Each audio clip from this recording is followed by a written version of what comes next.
tardes. Bienvenidas, bienvenidos a la Semana de los Cuidados organizada por la Comisión de Equidad de aquí de la Facultad de Ciencias.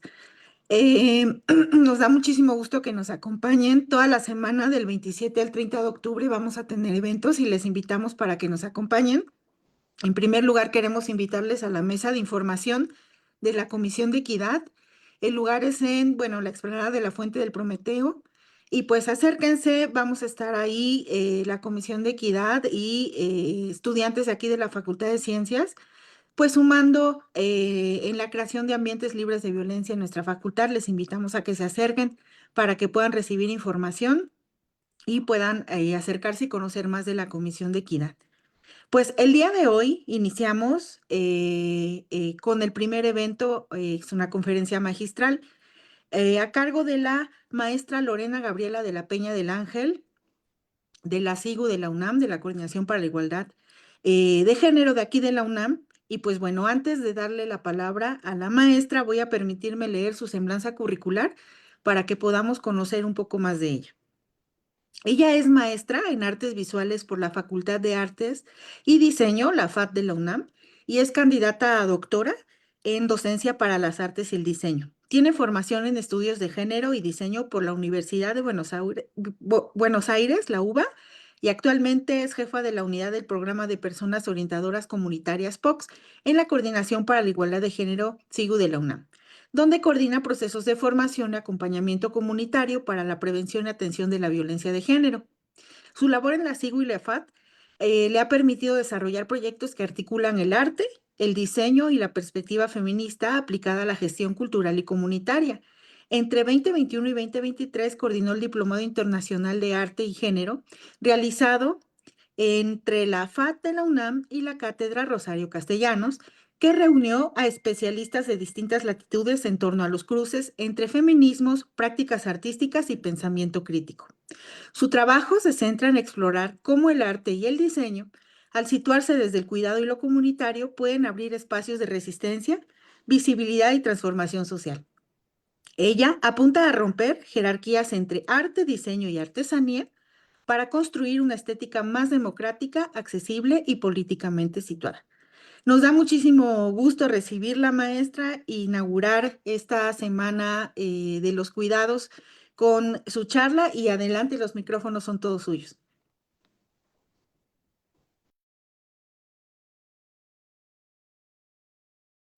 Hola, ¿qué tal? Muy buenos días. Me da mucho gusto estar con la comunidad de la Facultad de Ciencias, una comunidad muy activa, que pues realmente este trabajo que hacen desde la Comisión de Equidad es muy importante desde hace varios años.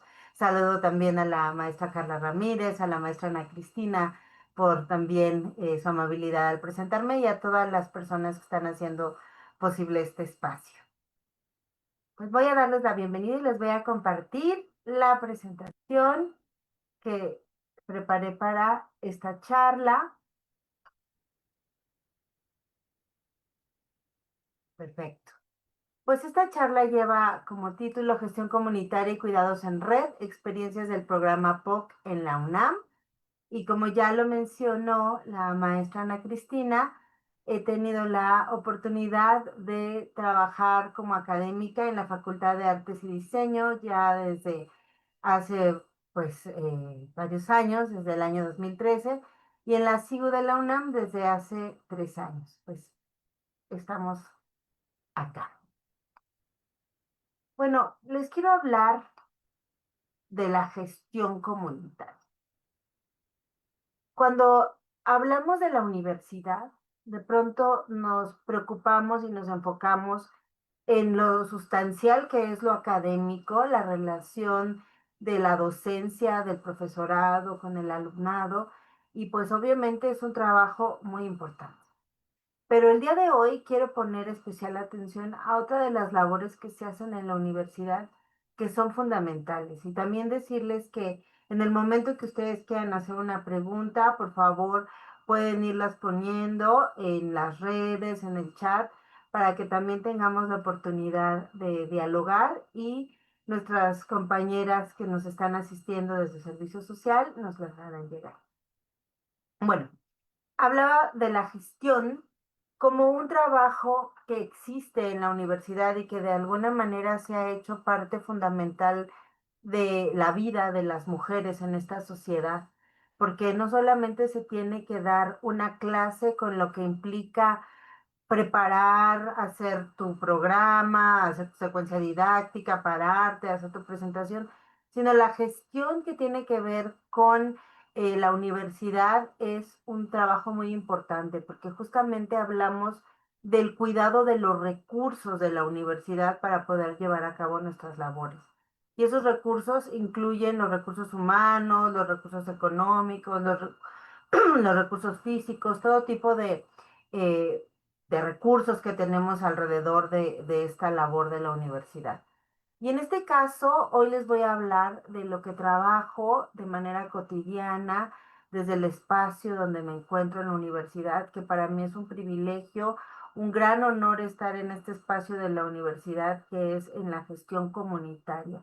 Es decir, de hacer un trabajo para poder trabajar en comunidad. Entonces, bueno, traigo aquí un texto que me parece importante, pensar en el cuidado que esta semana está tomando como eje esta palabra, esta conmemoración de octubre que es el cuidado, y pensarlo como una categoría política, es decir, desplazarlo del ámbito doméstico, no concentrarnos en que cuidar es una labor solamente romantizándola desde el amor y pensando que somos muy buenas personas y por eso cuidamos, sino pensar que el cuidado tiene que ver con cómo se está gestionando el poder, cómo se maneja el poder en varias esferas.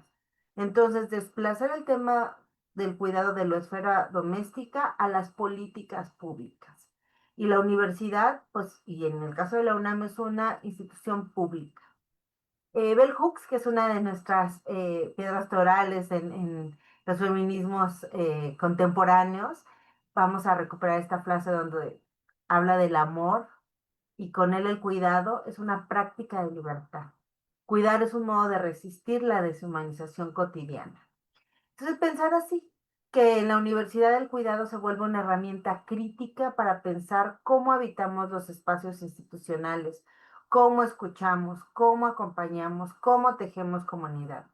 Y así pensar desde el feminismo universitario que el cuidado no es una tarea blanda, sino es una metodología de gestión que sostiene los procesos de transformación cultural. Entonces, desde este lugar, desde estas narrativas, quiero hacer la presentación hoy del trabajo que hacemos en gestión comunitaria y para ello vamos a hacer una visión panorámica, ¿no? Vamos a hablar de qué ha estado pasando en la universidad.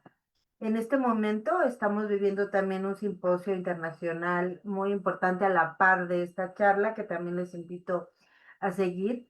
Y el día de hoy traigo una línea del tiempo que fue elaborada por la CIU, por la Coordinación para la Igualdad de Género, donde recupera de manera puntual esta línea del tiempo. Ustedes la pueden ver interactiva en la página de la coordinación.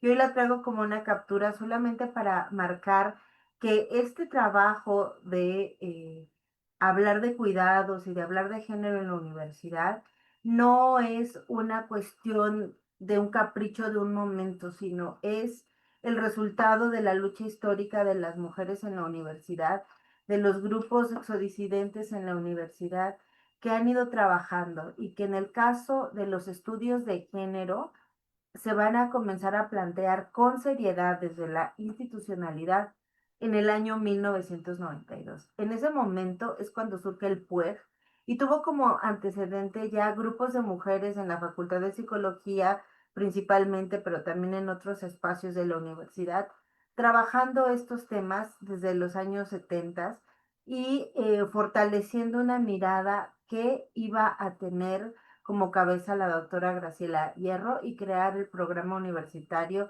de estudios de género. En este primer programa se le dio importancia para comenzar a hacer una indagación, una búsqueda para destinar recursos y tomar el tema de género como una categoría crítica del pensamiento y desde esos enfoques hacer diálogos con diferentes disciplinas en la UNAM. Pero una cosa era estudiarlo desde esta indagación teórica y fue hasta el año 2004 cuando ya se comienza a pensar que estos estudios no se podían quedar solamente en una serie de publicaciones en algunos libros específicos, sino tenían que bajar a la vida universitaria, a la práctica cotidiana. Entonces, desde el 2004 se comienza con un proyecto de institucionalización y transversalización en la UNAM y de ahí van a venir una serie de reformas. Se van a reformar algunos documentos que tiene la universidad, como el Estatuto General, se van generando algunas reformas y se van integrando también en el 2008 algunas acciones en temas de equidad en el plan de desarrollo institucional.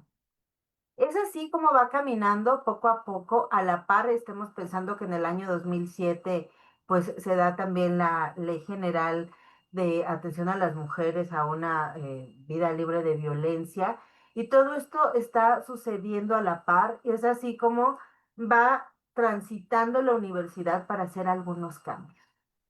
Es muy importante decir, para el marco de esta conversación, que en el año 2016 la universidad firma un acuerdo con la ONU en el programa, en el marco del programa He4She, y al decir nosotros nos ligamos a este programa de las Naciones Unidas para poder evitar que crezcan los índices de violencia en los países del mundo y en específico en América Latina, México firma ese acuerdo y lo cual la universidad al firmarlo se compromete decir, claro, te vamos a ayudar, nos vamos a vincular contigo, vamos a brindar algunos presupuestos, vamos a dar capacitación, pero universidad, tú si quieres entrar a este programa, necesitas generar un protocolo y necesitas decirme qué está haciendo la universidad en cuanto a políticas, cómo está dando recursos para eliminar el tema de violencia de género. No podemos pensar en un país sin violencia si su principal universidad pública no se está haciendo también cargo cuando tiene pues una mirada de especialistas de manera pues muy plural, ¿no? Y muy heterogénea. Es así como la universidad pues ya tiene esa responsabilidad y el entonces rector de la universidad conmina a la oficina de la abogacía jurídica, con ese momento la doctora Mónica González Contró, a elaborar un primer protocolo para la erradicación de las violencias. Y quiero aquí pensar que estamos también cercanos todavía a septiembre, que fue el mes anterior, y cuando pensamos en protocolo, a lo mejor en nuestra cabeza se nos vienen dos tipos de protocolos, ¿no? En la universidad, pues los protocolos de tesis o los protocolos de investigación, y por otro lado, los protocolos que tienen que ver con el tratamiento de crisis de protección civil, por ejemplo, ¿no? Los protocolos de protección civil. Quiero tomar eso para generar un parangón y decir, ¿qué significa que la UNAM tuviera que hacer un protocolo en temas de violencia de género, de atención de violencia de género?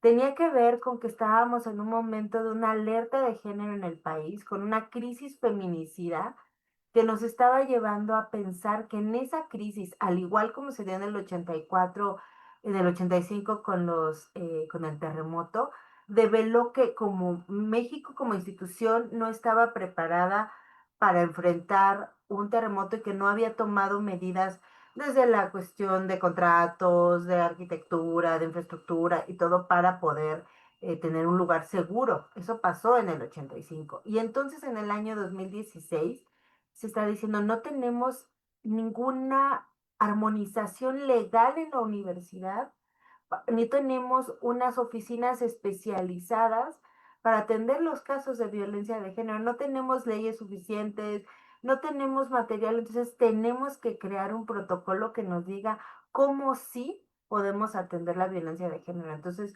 tener un protocolo también implicaba generar una serie de transformaciones en toda la universidad, como lo fue el tema de los protocolos del año 85. En ese momento, pues, a mí me tocó la infancia en los 80s y fui viendo cómo las primarias de todo el país y todas las empresas y edificios empezaron a establecer escaleras de emergencia, por ejemplo, que antes no había escaleras de emergencia para hacer evacuación.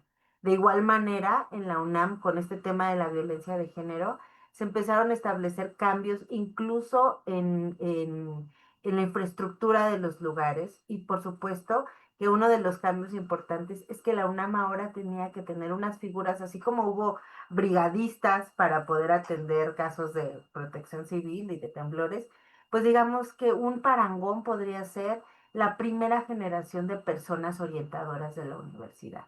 Fueron estas personas que conocían la legislación universitaria en ese momento que se estaba pues armando, ¿no? Por estos planes recientes que habían empezado a surgir, que conocían este documento que era el protocolo para la atención de casos de violencia de género, empezaron a conocer a la UNAD, que era el entonces espacio especializado, y se empezó a hacer un cambio importante. Igualmente, lo que fue el PUEG en el 92, en el 16 se cambia y deja de ser programa y se convierte en centro. Entonces, a partir del año 2016, hay un cambio muy grande en la universidad y se hace un documento básico, surge un documento básico para fortalecer la política institucional de género. Todo esto va a suceder en ese marco del año 2016. Este primer protocolo incluso tiene un cambio después en el 2019, porque ya al estarlo utilizando, por primera vez empiezan a medir los casos de violencia. No es que antes no hubiera, pero es que antes no se medían, no teníamos un espacio especializado para tener.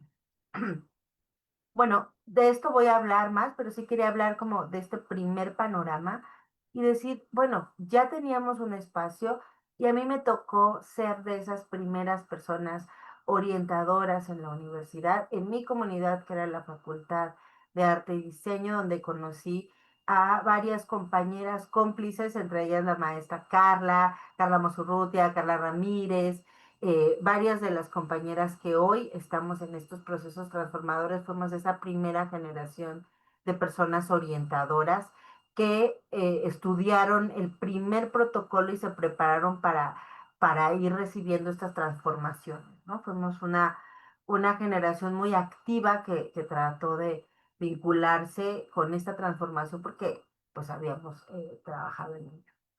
Y entonces cuando ya pasa del 2016 al 2020 se empiezan a medir las quejas de género que ya se estaban dando, ¿no? Entonces, para ese momento se estableció, se pudo recoger una importante cantidad de quejas y 1,486 personas en ese ciclo del 2016 al 2020 presentaron una queja y presentaron esas quejas señalando a 1,311 personas presuntas agresoras.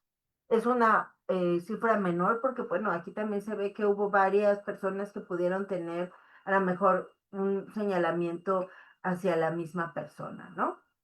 Bueno, entonces, teniendo todo esto en cuenta, vamos a ver cómo se identifican algunas cuestiones muy puntuales.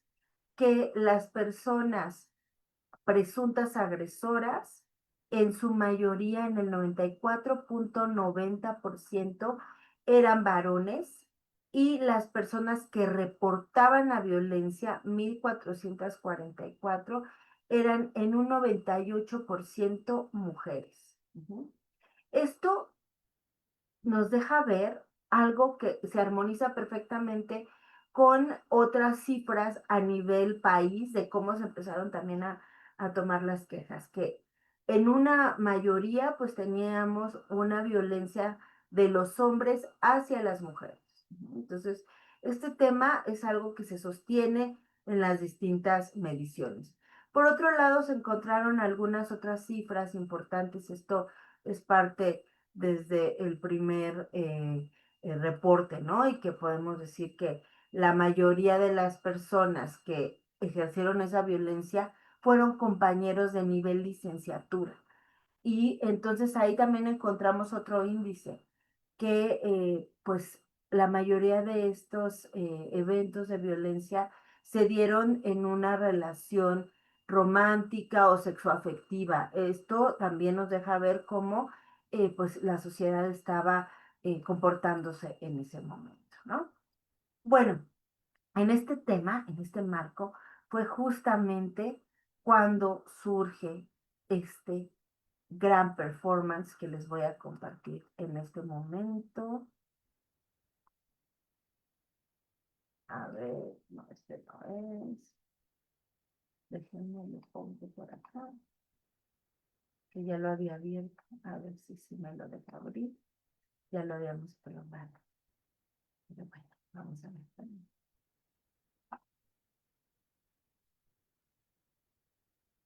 Tienes más de 60 años. ¿Tu seguro de gastos médicos se volvió impagable?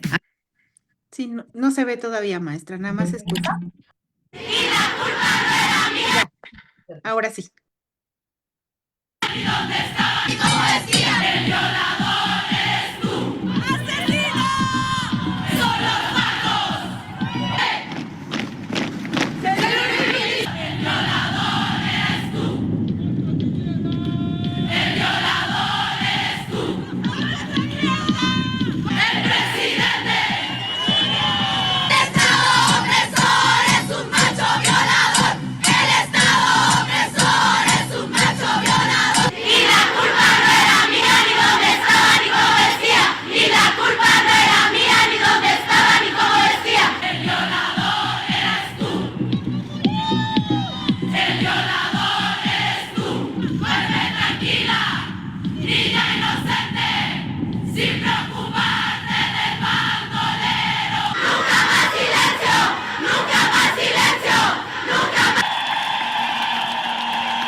Bueno, pues este cántico, que es... El título de este video, activaste unos circuitos cerebrales que lo tardamos Déjenme ver miles porque de años en se desarrollar. puso otro video La ahí. lectura, No sé qué decodificar pasó ahí. letras, símbolos.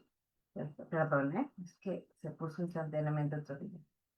Bueno, en este marco que estaba pasando en el mundo, este fue un evento muy importante a nivel internacional, muy mediático, en el cual una colectiva de mujeres chilenas, tres artistas chilenas, que como colectivo se nombraron Las Tesis, hicieron este performance, un canto, que también hicieron en Chile, en su universidad, porque además había una lucha muy importante por los derechos a la educación y en conjunto también por la atención a la violencia de género en las universidades y por dejar de hacer una narrativa que revictimizara a las mujeres, ¿no? Es decir, que se ponía atención en cómo las mujeres estaban siendo eh, pues ellas mismas parte de, las hacían culpables, ¿no? De lo que estaba sucediendo en este sentido por la violencia. Entonces todo el canto tenía que ver con esto, no importa el cómo me visto, ni el cómo camino, y rebotaba, ¿no? Daba una responsabilidad en el tema de violación también con otro marco latinoamericano que tenía mucho que ver con este texto de las estructuras fundamentales de la violencia de Rita Laura Segato, que ya estaba nombrando. A ver, la violación no es un tema de incontinencia sexual, no tiene que ver con una imposibilidad de sostener el cuerpo de los hombres hacia el deseo con una mujer. No se trata de eso, sino se trata de un acto de poder y de sometimiento del cuerpo femenino. Entonces es un acto de control y de poder más que un acto de deseo. Entonces dejemos de romantizarlo y abordémoslo desde ese enfoque que pues ella hizo varias investigaciones para poder sostener esta tesis y que pues empezó también a moverse ya en la educación. Entonces, este performance se empezó a mover gracias también a las redes sociales y en el caso de las mujeres universitarias comienza un movimiento muy importante. Es en el año 2019 cuando se genera la toma de la Facultad de Filosofía y Letras, y de ahí empiezan a haber muchas movilizaciones, y en total, al unísono, hubo un paro de 32 planteles, incluyendo prepas, SHs, escuelas y facultades, que pedían con mucha claridad unos cambios. Eso quiere decir que estas mujeres en ese movimiento feminista histórico de la universidad tenían ya claro qué necesitaban cambiar, porque decían, sí tenemos el protocolo, como ya lo vimos, sí tenemos esto, pero no tenemos una ley que pueda decir que la violencia de género es una causa grave. ¿Qué si denuncio cuando no es una causa grave de responsabilidad y no hay consecuencias? Por lo tanto, se piden que se hagan cambios en 3 artículos del Estatuto General en el 95, en el 98 y en el 99, que se genere una instancia autónoma de atención, porque en ese momento la Oficina de la Abogacía General hizo una oficina, bueno, que no una oficina que ya estaba, pero desde ahí, desde la UNAD, atendía los casos de la violencia de género, pero dependía de la oficina de la Abogacía General y a su vez el abogado o la Abogacía General, pues es el abogado, la persona que está directamente con el rector de la universidad. Entonces querían una instancia autónoma y por ello se hizo una gran transformación que pues se tradujo en la movilización de muchas colectivas de mujeres universitarias que estuvieron trabajando de manera muy centrada. Ustedes recordarán también ese movimiento por allá en sus prepas, si ya estaban en la universidad, en varios momentos de lo que significó, ¿no? Estas movilizaciones desde las prepas, desde varios lugares, ¿no? Entonces, eh, también tenía que ver con otro tipo de movilizaciones universitarias que tenían que ver con el cuidado, ¿no? Yo recuerdo en específico las movilizaciones de la FAD, en las cuales una de las agendas importantes era cómo nos vamos a alimentar, cómo vamos a alimentar a los animales y a las plantas que están en nuestra facultad, cómo vamos a ser corresponsables con los cuidados y por ello era fundamental esto. Ajá. Entonces, bueno, a partir de todos estos cambios, sí se hicieron algunos cambios en la universidad que para poder también salir de esos paros que tenían una claridad. Y entonces, justamente se busca la paridad en el tribunal universitario, que hoy en día pues ya podemos decir que tiene una dirección de una mujer. Y por otro lado, sí se hacen varios cambios en el tema de la normativa universitaria, ¿no? Entonces, como ya habíamos visto, se habían hecho algunos documentos, pero pues desde ahí se van haciendo otros mucho más formales como resultado del paro. Se hacen los lineamientos para la aplicación de los principios de taxatividad y proporcionalidad en la universidad, es decir, que sí hay una guía, sino una estructura absolutamente firme, porque cada caso es único. Sí hay una guía de cómo se puede hacer esa sanción. Hay pues cambios y se vuelve el tema de la violencia de género una causa grave de responsabilidad, lo que puede generar la sanción de rescisiones de contrato y de expulsiones por temas de violencia de género que antes no pasaba. Y por otro lado, también se estructura una diferencia y deja de ser la oficina de la Abogacía General la que va a motorizar y articular la atención para los casos de violencia de género. Y se toma una instancia que en México había sido pionera en temas de derechos humanos, es decir, antes de que tuviéramos una comisión de derechos humanos en la Ciudad de México y en general, hubo una oficina de los derechos universitarios en nuestra universidad, que es la Defensoría de los Derechos Universitarios, y desde el año 2020 se convierte ya no solamente en la Defensoría de los Derechos Universitarios, que es la que garantiza que se lleve a cabo el artículo 43 de la Ley General de la Educación y todo lo que tiene que ver con el derecho a la educación, a pues, estos temas de justicia en cuanto a evaluación, no discriminación, pero también ahora va a atender el tema de igualdad y atención de la violencia de género. Pero ojo, es atención. Cuando hablamos de atención es que va a tener a las personas especialistas en recibir las quejas o no quejas. Va a recibir a las personas que están viviendo la violencia con trabajadoras sociales, con psicólogas y con abogadas, siempre respetando el deseo de las personas que sea para poner una denuncia o no, porque muchas personas que llegan a la defensoría deciden no poner una denuncia.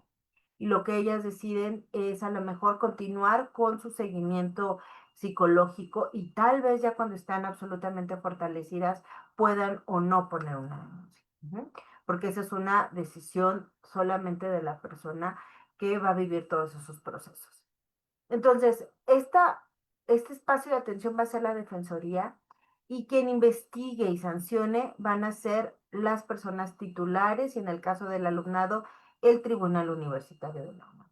Pero además se crea una instancia que no existía y desde la cual hoy les hablo. Es la Coordinación para la Igualdad de Género de la UNAM, que está encargada en temas de prevención. Porque de pronto cuando pensamos que alguien hace un acto de violencia de género, pues tendemos a ver como si fuera una anomalía, a veces incluso señalamos de monstruo a la persona, ¿no? Es un monstruo, es un malvado, como si fuera una anomalía social o algo desnaturalizado fuera de lo común, fuera de la realidad. En cambio, cuando vemos este tema, esta persona insertada en una sociedad que tiene una violencia en números muy arraigada, es importante que pongamos atención no solamente a sancionarlo, a funarlo, a cancelarlo, sino también a las causas que producen que estas personas puedan existir de esta forma y coexistir con las demás personas desde la violencia. Es un tema mucho más complejo que solamente eliminar a una persona porque todo lo que soportó su crianza, su existencia, su poder, pues estaba en una sociedad que sigue vigente. Entonces, había que hacer una acción muy importante para transversalizar, es decir, como para atravesar, para poder llenar a la universidad en todos sus ejes de otra idea que tuviera que ver no con la violencia, sino con la igualdad, no con la discriminación y no con las jerarquías. ¿No?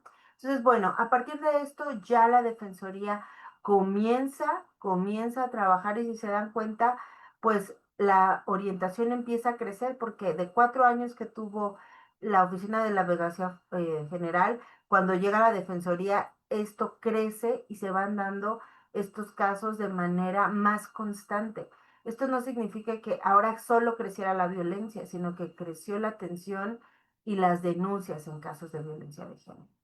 Al crearse la primera coordinación, la primera titular de la Coordinación para la Igualdad de Género, la doctora Tamara Martínez, toma como responsabilidad esta instancia, esta nueva instancia, que además se da al cierre del paro. Recuerden que surge la pandemia, este confinamiento que va a hacer que todas estas movilizaciones que parecía que iban empujando y que iban a hacer una transformación muy fuerte, pues empieza a reverberarse no solo en la universidad, sino a nivel mundial. Crecen los temas de violencia de género, porque justamente al estar en lo doméstico, pues estos vínculos también comienzan a generar otras problemáticas, ¿no? Entonces, si lo pensamos así, estos paralelos, pues tenemos este performance que ya vimos de Ni Una Menos en Argentina. Bueno, el performance de Ni Una Menos fue una campaña muy importante, una marcha que se hace en Argentina contra la violencia de género en el 2015. También vamos a tener un movimiento muy importante en el 2018, una huelga internacional. Igual vamos a tener este performance que les mostré en Chile. Vamos a tener marchas por el aborto legal en Argentina. Vamos a ver cómo regresa después esto y se vuelve pues ya así muy importante. Y en el 2020, justo en el marco de que van terminando los paros, existe el paro nacional de mujeres el 9M del 2020 y todos estos pues van a ser cambios muy importantes.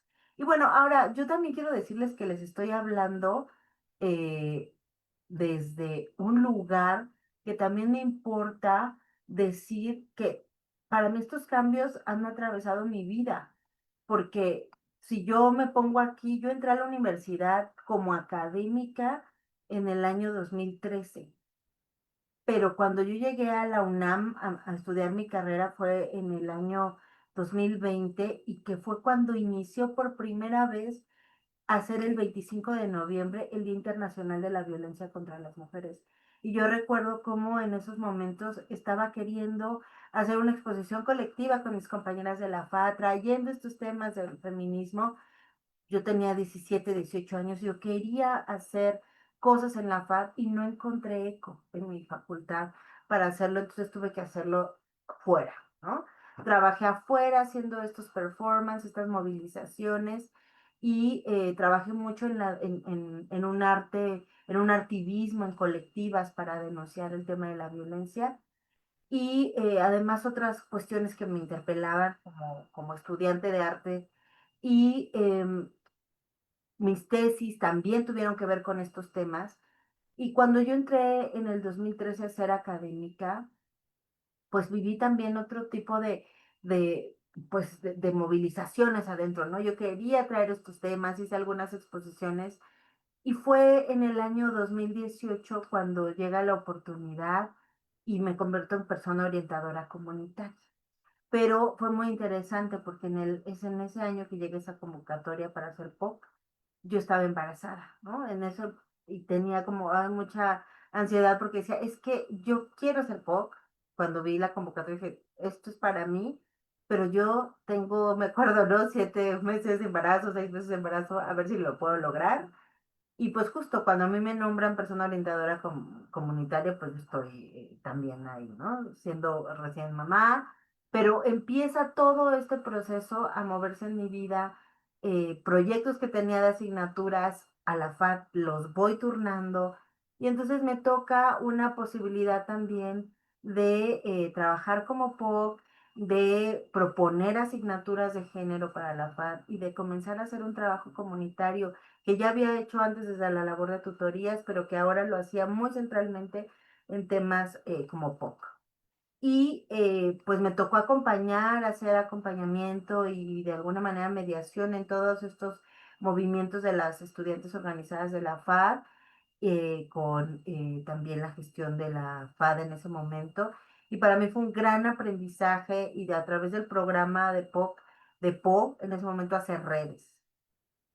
Y justo cuando en el año 2020 comienza ya esta transformación después de los paros, ese programa de personas orientadoras, cuando termina de ser la oficina de la Abogacía General, el espacio que alojaba el protocolo y toda esta cuestión de la atención, pues el programa de gestión, digo, de POC se queda sin rumbo, ya, se pierde de alguna manera, pero es desde este lugar donde Carla Musurrutia, que es la directora de gestión comunitaria y erradicación de las violencias, en ese momento secretaria técnica de la SIGU, hace la propuesta junto con la doctora Tamara Martínez de atraer ese programa y tiene ahora un apellido materno, que ese programa es Personas Orientadoras Comunitarias. ¿No?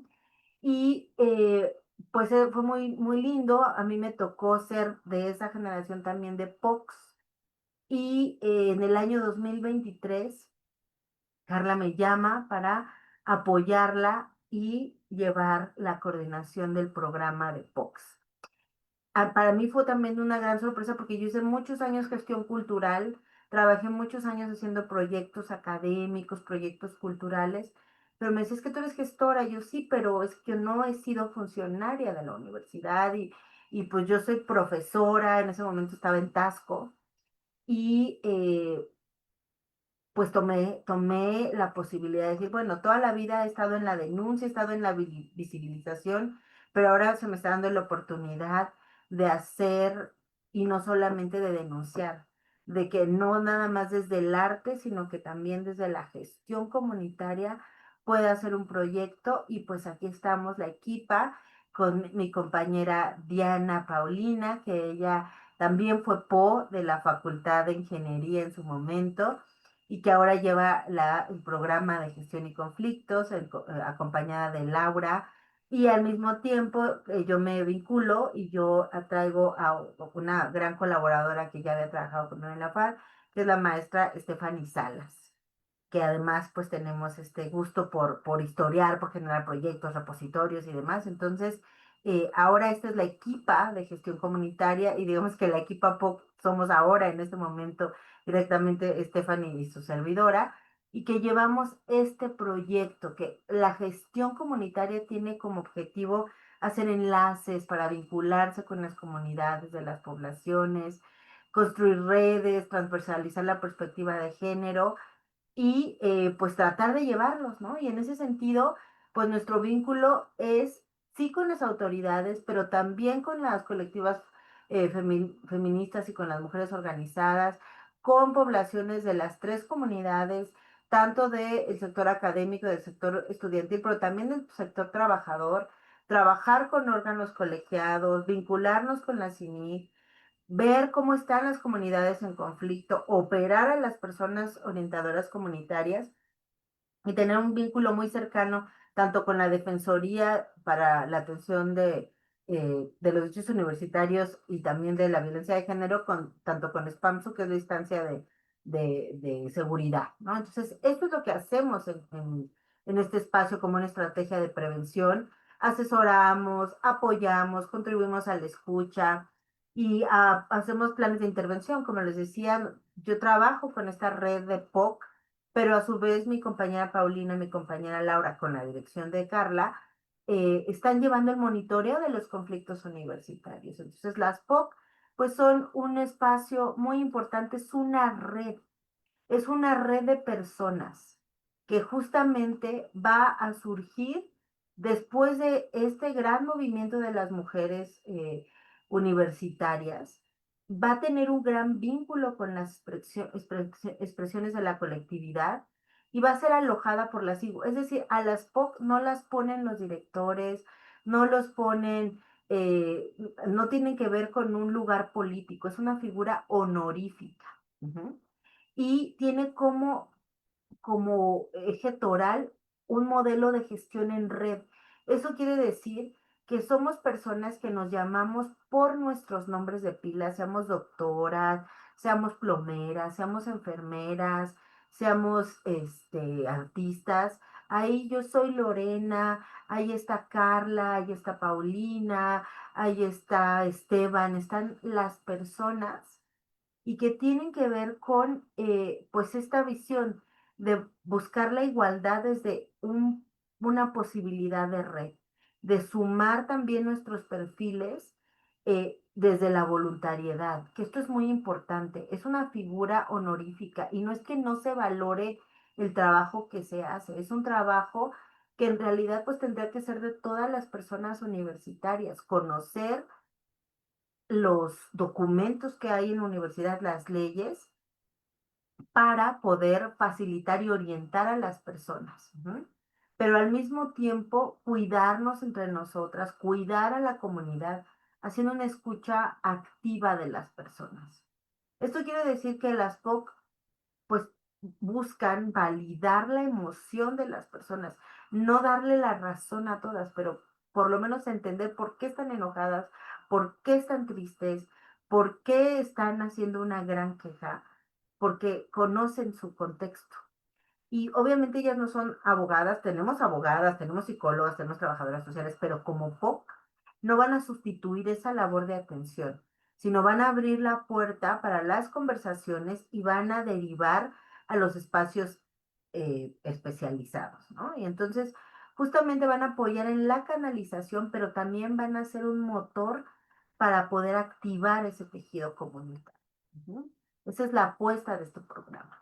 Entonces, aquí también pensamos que para las POC el tema del cuidado no es un gesto asistencial, no es que estén pensándolo como, ay, estamos haciendo un trabajo de asistencia, sino estamos haciendo una gestión feminista, redistribuyendo el poder, buscando una horizontalidad y también dándole una autoridad al afecto, ¿no? O sea, si nos vamos a la parte más filosófica, podemos consignar esta mirada de Spinoza, donde pensamos que el afecto tiene que ver también con una cuestión política, con un agenciamiento, como una visión pues del poder. Ujú.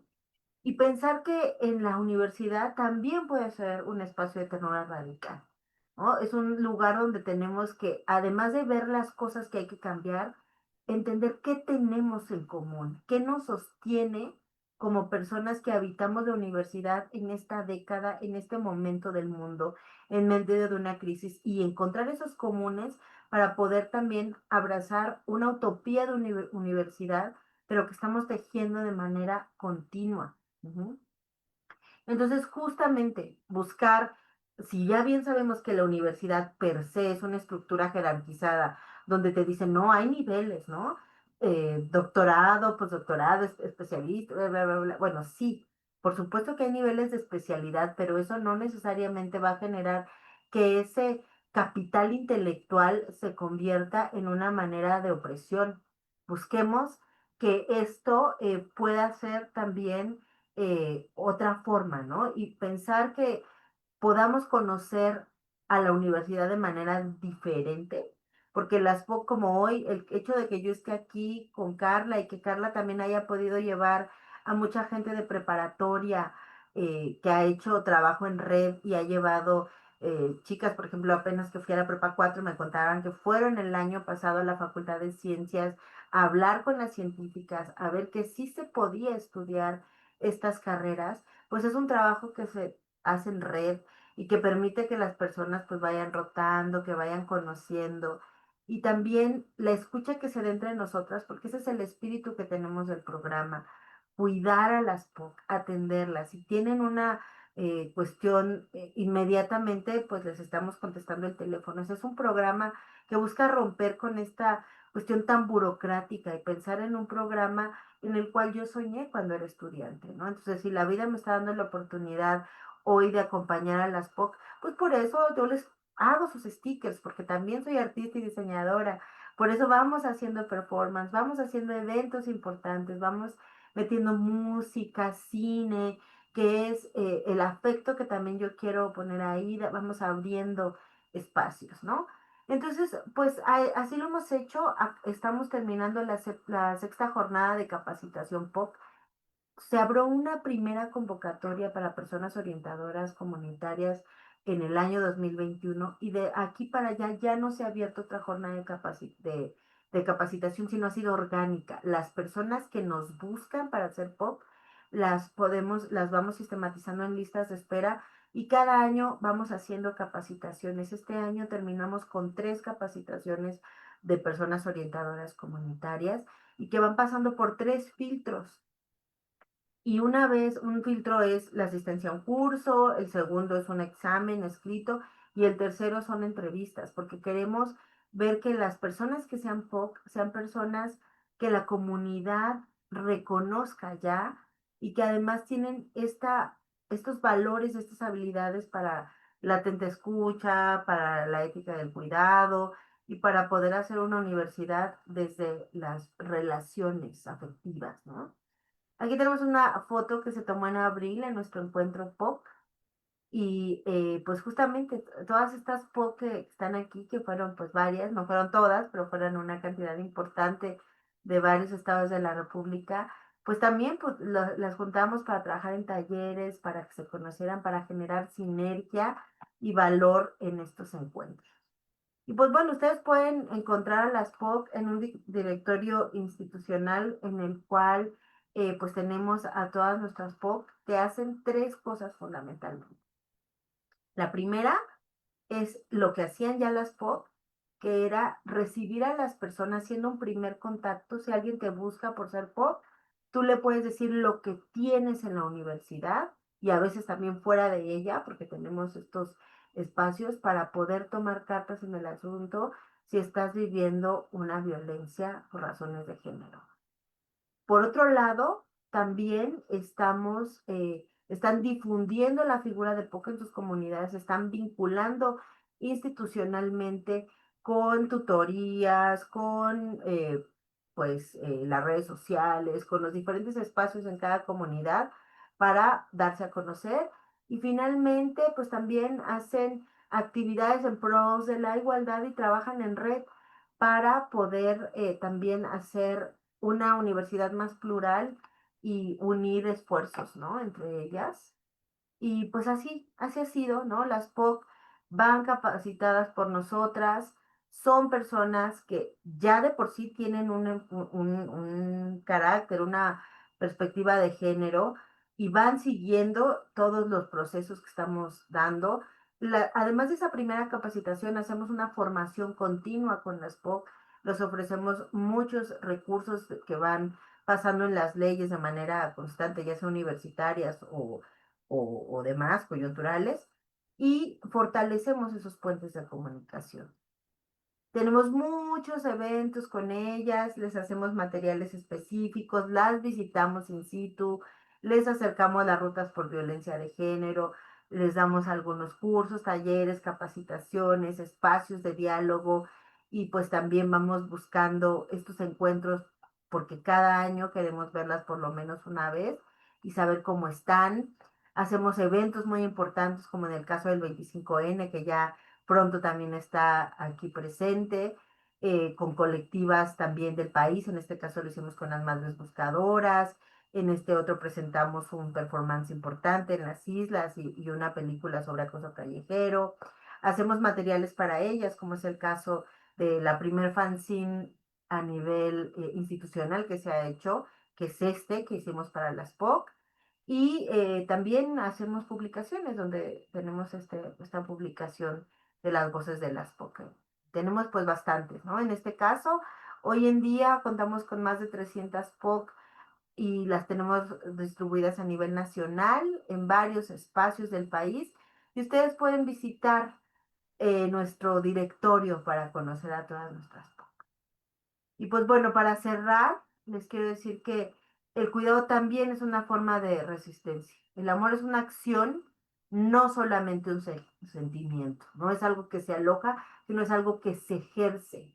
Y entonces decir que amamos a la universidad, que estamos en ella, pues también tiene que ver con un cuidado político por nuestros espacios, por sostener la vida en la universidad, que implica todo lo que somos y todas y todos y todos los que somos, ¿no? Entonces, yo les invito a que conozcan a las POC, a que se vinculen y que sepan que a mí me cambió la vida ser POC, la verdad. O sea, más allá de solo el programa, pues porque yo encontré también una razón para querer a la universidad, para darle mi cariño, además de lo académico, que sigo en lo académico, pero la verdad es que es algo pues que me motiva y me motiva a ver también a todas las personas que siguen trabajando cotidianamente desde este lugar para pues poder hacer una transformación y evitar que exista tanta violencia, irla erradicando y pues ser desde la escucha, no solamente de esta visión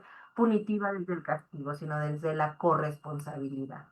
Y pues síganos en las redes de Igualdad de Género UNAM, busquen a sus POC, aquí también con la maestra Ana somos una POC, con la maestra Carla y pues con varios de sus académicos. Y bueno, yo estoy aquí abierta a la escucha, creo que aquí tengo varias preguntas. Sí, muchas gracias, Lorena, por esta excelente ponencia que nos acabas de compartir. Bueno, Ana y yo teníamos esto de que ella iba a estar al inicio, yo al final, no, todo está controlado, no se preocupen.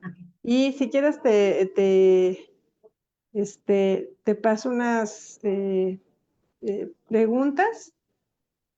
A ver, déjame ver, ¿no? Porque creo que se cortó hace ratito, creo que fue la red, pero si no, subimos Aquí esto tengo para la una, continuación. no te preocupes, ya las tengo acá, que me hicieron el favor, Perfecto. Rodrigo, de Órale. darme. Y algunas ya las fui contestando, ¿no? Sí me Muy marcó bien. de la primera generación porque, porque fue una oportunidad de conocer a muchas personas, porque yo además estaba en una entidad fuera de Ciudad Universitaria, la FAD está en Xochimilco, y entonces el poder formar parte de un programa desde la entidad central fue volverme a sentir universitaria como no lo sentí desde ser estudiante, porque en la licenciatura pues también estuve ahí, y en saber que somos más, ¿no? Entonces sí me formó y además, como les decía, varias de las personas con las que hoy trabajo pues fueron parte de esa primera generación.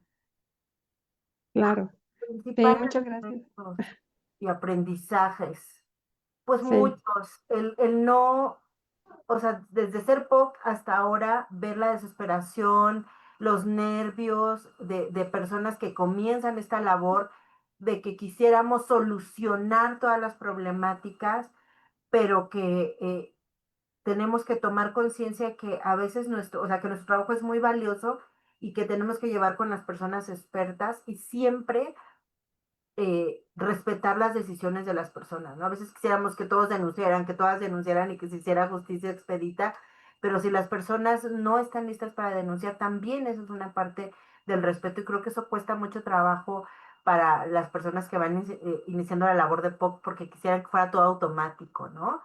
Entonces, sí es importante y también el hacer trabajo como POC a veces no es tampoco tan entendido y tan reconocido por las autoridades porque en contraste con las CINIX o con otros esfuerzos que son de los directores o de las directoras en turno, las POC, como les decía, no las nombran las direcciones. Entonces, que de repente llegue alguien que le diga a las directoras, ella es la persona orientadora comunitaria de la entidad y las direcciones ni les conocen. Ese es el trabajo que tenemos nosotras desde la CIGO, ayudar a que se valore, decir por qué están ahí, que son una figura que obviamente ha seguido una capacitación, que está siendo acompañada y que lo hace desde la voluntad, pero el poder visibilizarlas en la comunidad ha sido también un reto importante. Claro, co- coincido con todo contigo, la verdad. No sé si quieras contestar, ya vi que ibas así contestando algunas, no sé si quieras redondear algo porque ya vamos con el tiempo Pues encima me y decían de algo que nos quieras decir o alguna pregunta, contestarla. Sí, pues bueno, me preguntaban de cifras. Yo sí les recomiendo que vayan siguiendo los informes que hace la Defensoría de manera anual. Sí hay un seguimiento, entonces revisen esos números para quien tenga esa duda, que es la Defensoría quien lo hace. Y sí hay algunos acuerdos, en este caso el del He4She con Naciones Unidas, pero el tema de las sanciones en la UNAM son desde su autonomía, es decir, la UNAM no puede poner una sanción más allá de su propia legislación, pero si hay un caso que amerita una sanción mayor, por supuesto que es obligación de la UNAM llevar esa denuncia a fiscalía, por ejemplo. Entonces, en ese sentido, sí hay una articulación porque pues finalmente las personas que son abogadas pues tienen todo ello, ¿no? Y pues decirles que estoy yo muy contenta de que se estén haciendo estos esfuerzos, que estemos hablando del cuidado y decirles que esta es una apuesta que tiene la institución por el tema del cuidado y que pues yo estoy muy orgullosa de ver cómo se ha ido caminando en todos los espacios y sobre todo en este momento pues hablar desde ciencias, qué bueno que ustedes están aquí, espero que conozcan a las POC y pues nosotros quedamos también abiertas con ustedes pues para cualquier tema que quieran conocer, para hacer becas, servicio social, prácticas profesionales, también está abierto ese programa para ustedes. Ok, pues muchas gracias Lorena por esta participación, por supuesto, en nombre de la Facultad de Ciencias y el mío propio y por supuesto de la comisión. Gracias a ti por compartirnos estos saberes y tus experiencias y también a la audiencia, muchas gracias por estar con nosotros, seguir con nosotros y nos vemos mañana en el siguiente evento de la comisión que es a las 11 de la mañana. Muchas gracias y hasta luego. Hasta luego.